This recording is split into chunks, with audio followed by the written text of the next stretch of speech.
Hello बच्चों, नमस्कार। आज की इस वीडियो में हम लोग 2025 बिहार बोर्ड में 5 फरवरी को पूछे गए फिजिक्स के पेपर के आंसर की को मिलाएंगे। देखिए हमारे पास जो पेपर आया है उसका सेट एफ है। तो देखिए सेट एफ का क्वेश्चन नंबर 1 है, लौह चुंबकीय पदार्थ के लिए आपेक्षिक चुंबकशीलता का मान होता है। देखिए इसका ऑप्शन नंबर डी होगा, मतलब आपेक्षिक चुंबकशीलता 1 से बहुत अधिक होता है। देखिए क्वेश्चन नंबर 2 है, R1, R2 और R3 प्रतिरोधों के श्रृंखला परिपथ में प्रत्येक प्रतिरोध में प्रवाहित धारा, इसमें होगा ऑप्शन ए समान होती है। अब देखिए अगला है, धारा घनत्व की इकाई है, पहला में एम्पियर, कूलाम, एम्पियर प्रति वर्ग मीटर और वोल्ट प्रति मीटर। तो देखिए इसका ऑप्शन सी होगा एम्पियर प्रति वर्ग मीटर, यानी कि एम्पियर पर मीटर स्क्वायर। अब हमारे पास चौथा क्वेश्चन है, यदि किसी चालक की लंबाई दुगना कर दिया जाए और उसके ऊपर लगाई गई विभवांतर को स्थिर रखा जाए तो इलेक्ट्रॉनों का अपवाह वेग होगा। तो देखिए इसमें समान रहेगा, दुगना हो जाएगा, आधा होगा, 4 गुना होगा। तो इसका ऑप्शन सी होगा, आधा हो जाएगा। अब हमारा अगला क्वेश्चन है, देखिए धारा वहन करने वाले परिनालिका के अंदर चुंबकीय क्षेत्र की दिशा होती है। तो इसका होगा ऑप्शन बी, अक्ष के समांतर। देखिए क्वेश्चन नंबर 6, निम्नलिखित में कौन सा उपकरण विद्युत चुंबकीय प्रेरण के सिद्धांत पर आधारित है? इसका होगा विद्युत जनरेटर, ऑप्शन सी। अब देखिए अगला क्वेश्चन है, एक परिनालिका का स्वप्रेरकत्व निर्भर करता है। इसमें पहला, इसके माध्यम में बहने वाली धारा पर, प्रति इकाई लंबाई में फेरों की संख्या पर, परिनालिका की लंबाई पर, और डी में है बी और सी दोनों पर। तो इसका होगा डी, बी और सी दोनों पर, यानी कि प्रति इकाई लंबाई में फेरों की संख्या पर और परिनालिका की लंबाई दोनों पर निर्भर करती है। अब देखिए अगला है, 100 माइक्रोफैराड धारिता वाले संधारित्र को 100 वोल्ट तक आवेशित करने पर उसमें संचित ऊर्जा होगी। इसका ऑप्शन ए होगा 0.5 जूल।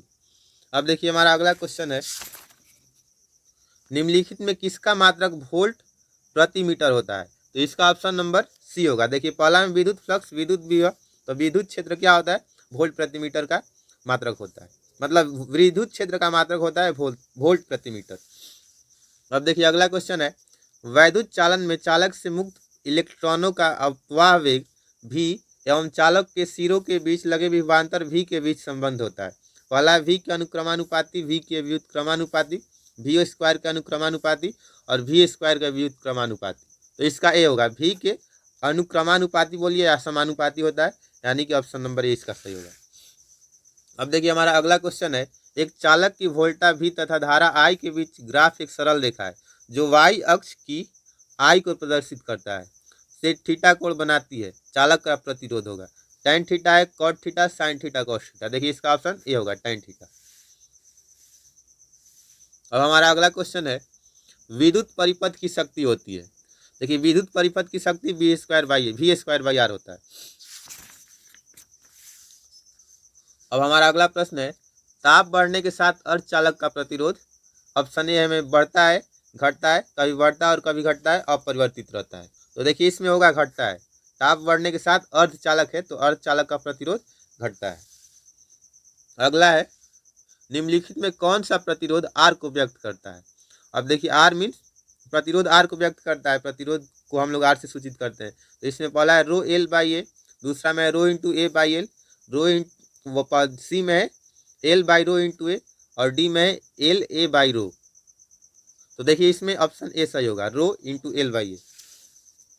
अब हमारा अगला 15 नंबर प्रश्न है, देखिए यदि समान फोकस दूरी के दो अभिसारी लेंस एक दूसरे के संपर्क में रखे हो तब संयोग की फोकस दूरी होगी।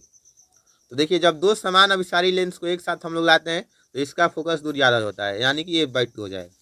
अगला है, एक उत्तल लेंस की क्षमता 2 डायोप्टर है, इसकी फोकस दूरी होगी।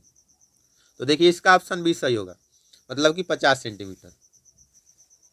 अगला है, निम्नलिखित में कौन सा रंगीन विपथन को कम करने के लिए लेंसों में उपयोग किया जाता है? तो देखिए इसमें अवर्णक का उपयोग होता है, अवर्णक संयोग। देखिए 18 नंबर है, एक उत्तल लेंस को किसी द्रव में डुबाया जाता है जिसका अपवर्तनांक लेंस के पदार्थ के अपवर्तनांक के बराबर होता है, तब इसकी फोकस दूरी शून्य होगी, अनंत होगी, घटेगी, बढ़ेगी। तो इसमें अनंत हो जाती है फोकस दूरी।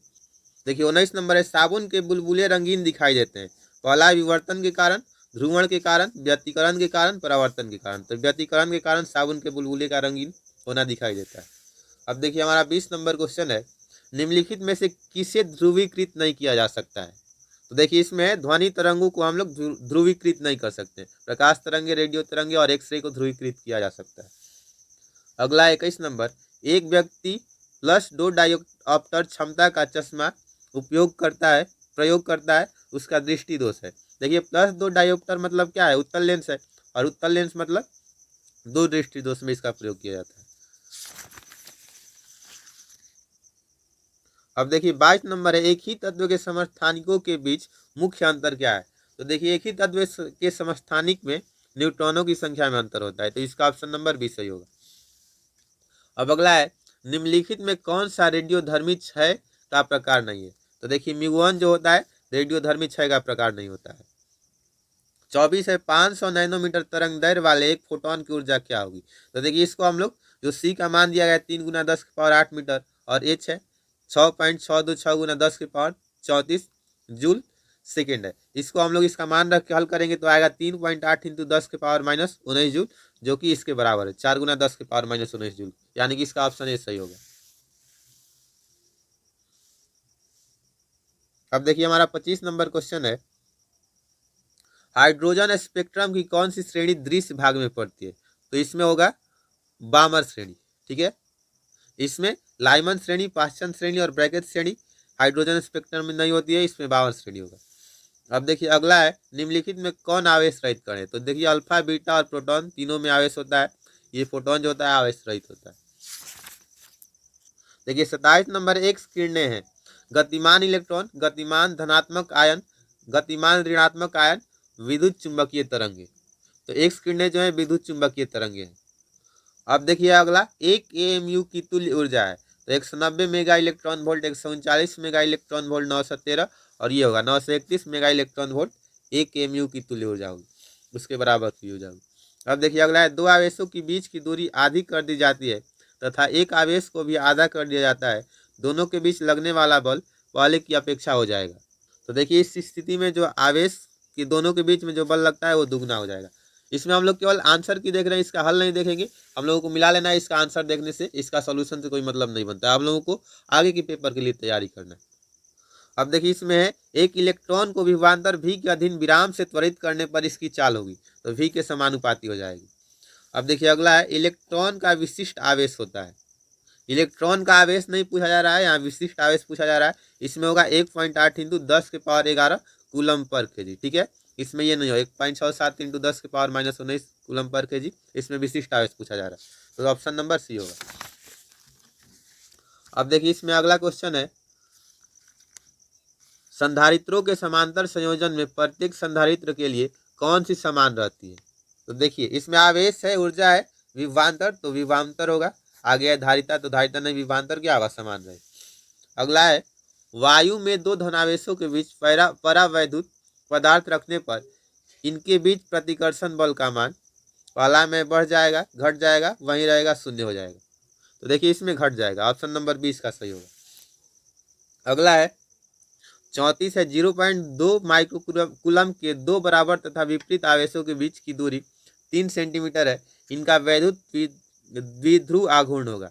देखिए इसको हम लोग हल करेंगे तो आ रहा है इसका आंसर 6.0 × 10⁻⁹ कूलम मीटर आ रहा है, लेकिन इसमें ऐसा ऑप्शन नहीं दिया गया है, तो इसमें हम लोग ऑप्शन बी को मानकर चलेंगे। यहाँ मिस्टेक से 9 के जगह पर 8 हो गया है, यहाँ हो सकता है यहाँ अगर हम लोग 0.2 के जगह 2 लेकर चलेंगे तो यहाँ 6.0 × 10⁻⁸ कूलम होगा।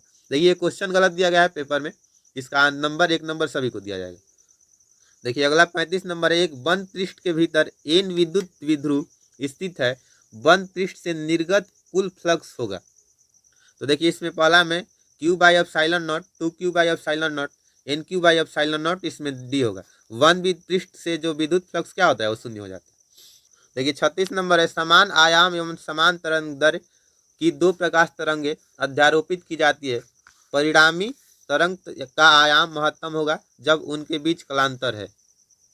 तो देखिए उनके बीच पहला में ये शून्य, तो उनके बीच शून्य कलांतर हो जाएगा, तो जो तरंग का आयाम हो जाता है महत्तम हो जाता है, मतलब सबसे अधिक हो जाता है।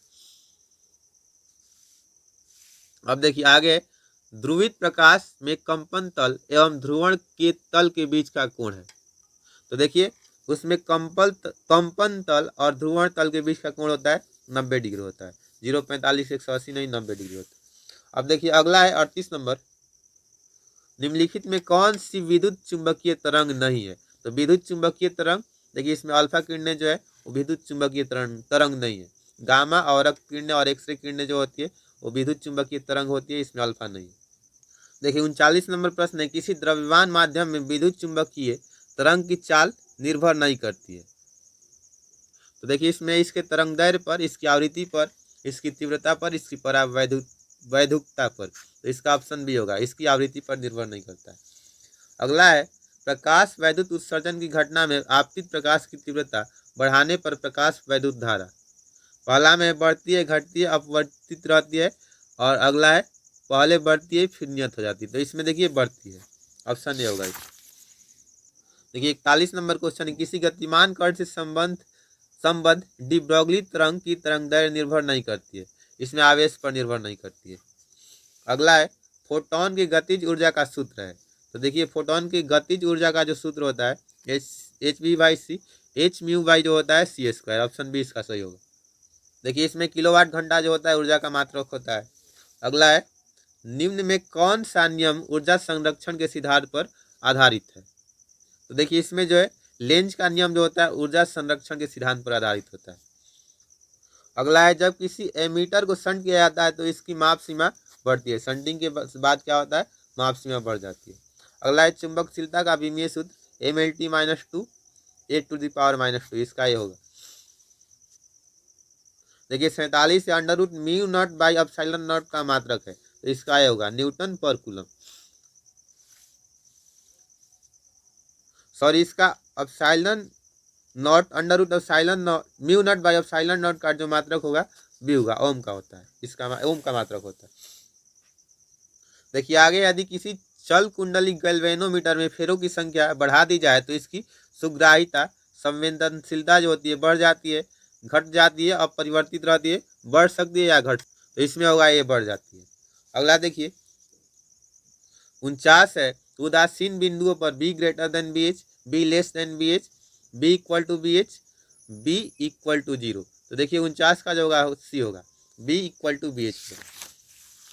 अगला देखिए 50 है, दो समान धनावेशित बिंदु आवेशों जिनमें प्रत्येक पर एक माइक्रोकूलम आवेश है को 1 मीटर दूरी वायु में रखा जाता है, इस निकाय की वैद्युत स्थितिज ऊर्जा होगी। तो देखिए वैद्युत स्थितिज ऊर्जा, इसका हम लोग हल करेंगे तो यह आएगा 9×10⁻³ जूल। देखिए 51 है, निम्नलिखित में से धारिता का मात्रक कौन सा होता है, कूलम, एम्पियर, वोल्ट। ये कूलम वोल्ट जो होता है धारिता का मात्रक होता है। अगला है, किसी संधारित्र की धारिता निर्भर नहीं करती, प्लेटों की आकृति पर, प्लेटों के आकार पर, प्लेटों के आवेश पर उसकी धारिता निर्भर नहीं करती है। 53 नंबर है, किसी आवेशित चालक के बाहरी सतह पर विद्युत क्षेत्र होता है। तो देखिए इसमें होगा सतह के समानांतर, सतह के लंबवत। यहाँ जो होगा आवेश के विद्युत क्षेत्र जो होगा चालक की बाहरी सतह पर, सतह के लंबवत होता है। देखिए अगला है, यदि किसी चालक को बाहरी विद्युत क्षेत्र में रखा जाए तो चालक के अंदर का क्षेत्र होगा, तो इसका होगा 0। अगला है, विपरीत चिन्ह के दो बिंदु आवेशों के लिए निम्नलिखित में कौन सा कथन सही है। तो स्थितिज ऊर्जा जो होती है हमेशा ऋणात्मक होती है, ये भी नहीं होगा, सी डी इसमें होगा। ठीक है, विद्युत ऊर्जा जो होगा, स्थितिज ऊर्जा हमेशा क्या होगा, ऋणात्मक होगा। अगला है, गॉस का नियम कहता है कि बंद सतह से गुजरने वाला विद्युत फ्लक्स हमेशा क्या होता है, 0 होता है। सॉरी, इसमें 0 नहीं, विद्युत क्या होता है, संलग्न आवेश के समानुपाती होता है। ये बहुत ही इजी क्वेश्चन है। देखिए अगला है, जब सिलिकॉन में बोरॉन को अशुद्धि के रूप में मिलाया जाता है तो परिणामी पदार्थ होता है पी प्रकार का अर्धचालक होगा। ठीक है, पी प्रकार का चालक नहीं, पी प्रकार का अर्धचालक, ऑप्शन बी सही होगा। अगला है, एन प्रकार के अर्धचालक में अल्पसंख्यक आवेश वाहक होते हैं, तो इसमें होगा होल, जो होगा अल्पसंख्यक आवेश वाहक जो होगा होल होगा। अगला है, कौन सा लॉजिक गेट तभी सही निर्गम देता है जब निवेश भिन्न हो, तो इसका होगा XOR गेट, ऑप्शन डी सही होगा। देखिए अगला है, अभिनत डायोड होता है। Zener diode, LED, photo diode. इसमें जेनर डायोड और फोटो डायोड दोनों होता है। इसका डी होगा, ए और सी दोनों। अगला है नंद NAND नंद गेट के लिए बुलियन व्यंजक है। तो देखिए ए इंटू बी, ए ऊपर बार इक्वल टू वाई होता है। नंद गेट का यही होता है बुलियन व्यंजक।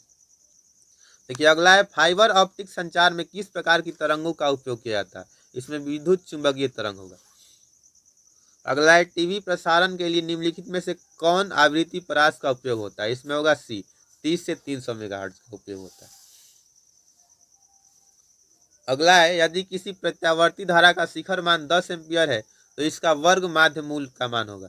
इसमें होगा 7.07 एम्पियर। ऑप्शन बी सही होगा। अगला है शुद्ध विद्युत प्रेरकीय परिपथ में शक्ति गुणांक का मान होता है, ए होता है। ए मतलब 1 होता है। इसका ऑप्शन बी होगा। अगला है केवल धारिता युक्त प्रत्यावर्ती धारा परिपथ में धारा एवं वोल्टा के बीच कलांतर होता है। इसमें होगा 90 डिग्री बी। देखिए अगला है अनुनाद की स्थिति में एलसी परिपथ की आवृत्ति होता है। यह होगा 1/2 पाई अंडर रूट 1/LC। इसका ए सही होगा। अगला है एक ऊंचाई ट्रांसफार्मर की द्वितीयक कुंडली में धारा का मान प्राथमिक कुंडली की तुलना में होती है। इसमें होगा कम। Option B. अब देखिए हमारा अगला है उत्तल दर्पण से प्रतिबिंब सदैव बनता है। ये क्या होगा? ध्रुव तथा फोकस के बीच। ऑप्शन सी होगा। अब देखिए अंतिम प्रश्न है यदि किसी माध्यम से निर्वात में संपूर्ण आंतरिक परावर्तन के लिए क्रांति कोण 30 डिग्री हो तो माध्यम में प्रकाश का वेग है। देखिए इसका ऑप्शन बी होगा। इस पेपर में 70 ऑब्जेक्टिव प्रश्न पूछे गए थे। सबका आंसर की आप लोगों को पता चल गया है। हम लोगों ने इस वीडियो में केवल आंसर की पता किया है, डिटेल में उसका हल नहीं देखा है, क्योंकि हम लोगों को आगे की पेपर के लिए तैयारी करना है। मुझे आशा है ये सभी प्रश्न आप लोगों को समझ में आ गया होंगे। अब हम लोग मिलेंगे नेक्स्ट वीडियो में, तब तक के लिए जय हिंद।